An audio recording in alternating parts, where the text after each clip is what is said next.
Hello. Okay, ito ah, yung program na ginawa namin sir, yung para sa sales performance na sinasabi mo para kina Sir Roger, yung sa Excel kasi napakalaki tapos ang file tapos hindi natin makaya na ipadala yon araw-araw. Ah, tapos pag na na-incorporate na yon sa Excel, hindi natin magawa na siya ng report na masaset natin. So, ang ginagawa namin, gumawa kami ng database yung sa FileMaker. Dapat may naka-install ng FileMaker sa sa PC. So, pag-start ng FileMaker po, locate natin yung kung saan yung ginawa namin program, yung sales performance dashboard. So, uh, ito yung dito nakasave yung sales performance. I-open lang natin. So, ito yung initial appearance ng sales performance natin, sir. If you notice, uh, meron siyang dalawang dates dito. So, pwede tayo makapili nito. If you notice, sir, wala pang March 10 dito. So, we are planning to send on a daily basis sa email itong ang file na mag-update nitong mga charts nito at sa mga figures dito. So, ang pag-update ng mga files, mga figures natin on a daily basis, i-upload lang natin, press natin yung upload na button, tapos hanapin natin yung pinadala naming email. So, for example, yung sa Martian, ito yung 6522.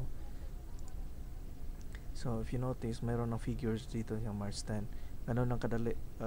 At saka, ma-update na rin yung lahat ng mga data na makikita dito. Ito yung table na to. Yung per dates, saka yung total numbers, meaning number games, yung 2D, 3D at 4D. Ito sa Lotto. Ito naman sa Keno. At saka itong total revenues. Ito na chart natin dito na daily basis for the given days from March 4 to March 10. So, may nakaset din dito na mga regions kung ano yung mga games na ito. Ito rin yung Lotto games. Ito yung sa Lotto revenues at ito yung top areas year to date from January 1 up to yesterday or March 10. Ito rin yung distribution ng sales sa department, yung sa revenues. So, makikita natin yung sa Visayas ang malaki. Tapos, pag na-browse over natin to from January 1, from March 4 to March 10, yung Visayas is meron siyang 138 million plus. Ito na rin, pag-browse over makikita natin yung mga figures nila. Sa areas naman dito, ito yung from the start of the year. Ito yung revenue. So, makita natin kung sino ang pinakamataas na cities or province or area. Itong sa revenue, sir, pwede natin ma-drill down to, i-click natin to siya.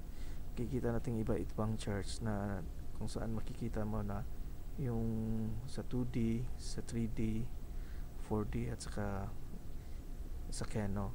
Ito yung daily kasi itong 2D at 3D at saka sa Keno, kaya continuous yung flow natin. Makita natin dito na bagsak siya sa March 9 kung saan Sunday. So, konti talagang sales natin pag Sunday. Ito naman sa 4D at saka sa ibang draws, kung mag-highlight lang yung chart kung merong draw for that specific game. Ito yung sa total revenues na na-change na chart natin.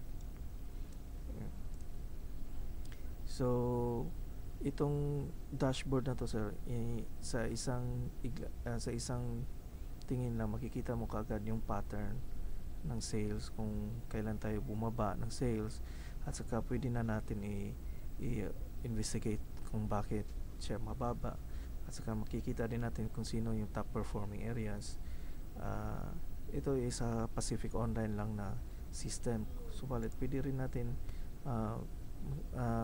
ma-incorporate dito yung PGMC, provided magbibigay sila ng similar format ng sa Pacific Online, or ganito lang kasi yung format kailangan natin, sir, yung may area code, yung may ODM, date, area, tapos yung mga sales for the or retail receipts, sales for the draw, hindi sales for the day. Wala itong advance draws. So, sales for the draw lang ito sa sa 2D na hati yan sa AM, PM at saka evening, pati na yun sa 3D, yung 4D, at saka kung ano pang games na nahandle nila tulad ng 6D kasi walang 6D ang Pacific so hindi natin makikita dito. Kung meron silang ganitong flat file, meron silang ganitong source, pwede natin ma-incorporate dito para pag reflect ng dashboard, reflective na talaga siya sa lahat ng system, pati kasali na yung PGMC.